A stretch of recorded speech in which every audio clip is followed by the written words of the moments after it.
Mesdames, Mesdemoiselles et Messieurs, c'est un plaisir pour moi de vous convier à suivre quotidiennement cette chaîne dénommée L'œil des enseignants.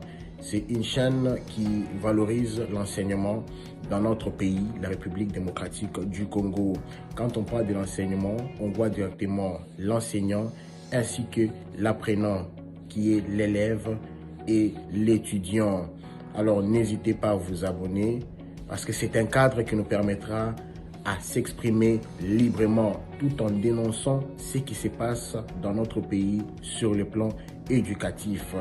Abonnez-vous massivement, likez, partagez avec vos proches afin que tous nous puissions parler le même langage et tous nous puissions développer notre pays sur le plan éducatif. Que Dieu bénisse la République démocratique du Congo. Merci. Chers abonnés de l'œil des enseignants, notre devoir c'est de vous servir. Aujourd'hui, nous allons vous entretenir un entretien que nous avions eu avec Philippe Mangala. Il est un analyste politique. Il réagit par rapport au mécontentement enregistré immédiatement après la sortie du gouvernement Sama Lukonde. Il y a les ressortissants de Kwilu, les ressortissants de Maïndombe, les ressortissants de l'Équateur qui sont mécontents du fait de leur absence dans le gouvernement Sama Lukonde. Alors, Philippe Mangala répond à ces mécontents. Suivez. En tout cas, les profils, pour moi, en tout cas, il y a beaucoup de gens qui sont réprochables. Dans ce sens que nous avons dit qu'il ne faudra pas des gens qui étaient au gouvernement, revient encore, mais on a compris qu'il y a plus de 60% d'abord des députés qui sont allés au gouvernement. En plus de ça, il y a aussi des gens qui ont des casiers judiciaires saturés. On a vraiment dit qu'il fallait qu'on puisse se baser sur ça. Ça, c'est la première observation. Deuxième observation, est-ce que les gens qui sont aujourd'hui comme membres du gouvernement vont-ils répondre aux aspirations de la population? Ça, je doute très fort. Je commencerai à croire à l'efficacité du gouvernement.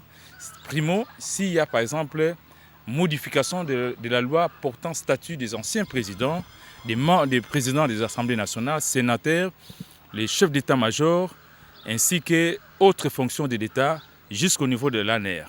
Parce que cette loi, je dirais que c'est une loi diabolique. Parce que comment expliquer que les gens qui assumaient des fonctions d'État de haut niveau, qui étaient bien rémunérés, on continue à les rémunérer.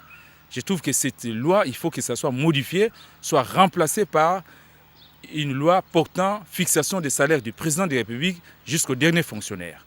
Ça, c'est très bien pourquoi ça va lutter contre la pauvreté et la corruption. Parce que c'est un déséquilibre social.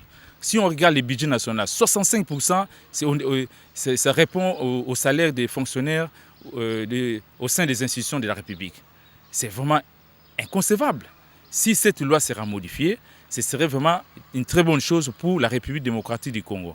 Alors, ceux qui sont allés là-bas, est-ce qu'ils sont bien préparés? Parce qu'un ministre qui est bien préparé, il faut qu'il y ait des signaux forts après 6 mois.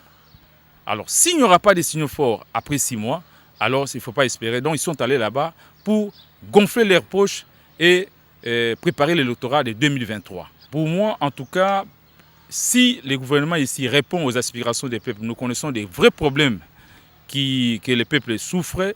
Il y a des problèmes d'abord de l'eau potable, problèmes de l'électricité, problèmes de l'insécurité et les problèmes des voies de communication ainsi que les transports.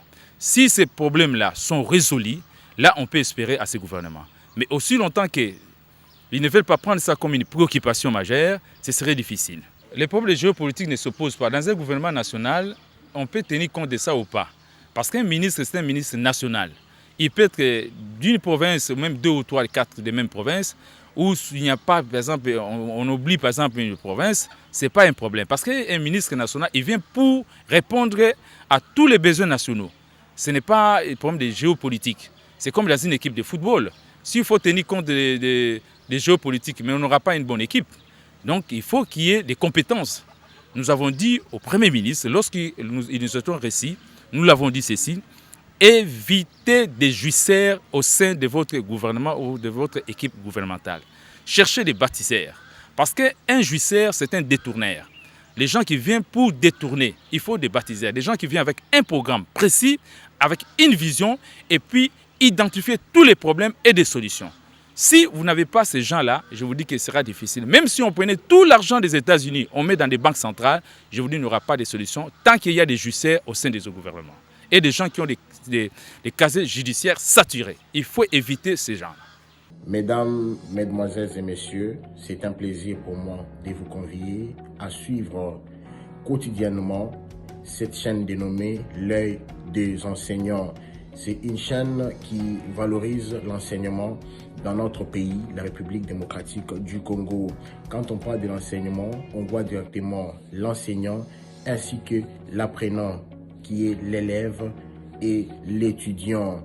Alors n'hésitez pas à vous abonner parce que c'est un cadre qui nous permettra à s'exprimer librement tout en dénonçant ce qui se passe dans notre pays sur le plan éducatif.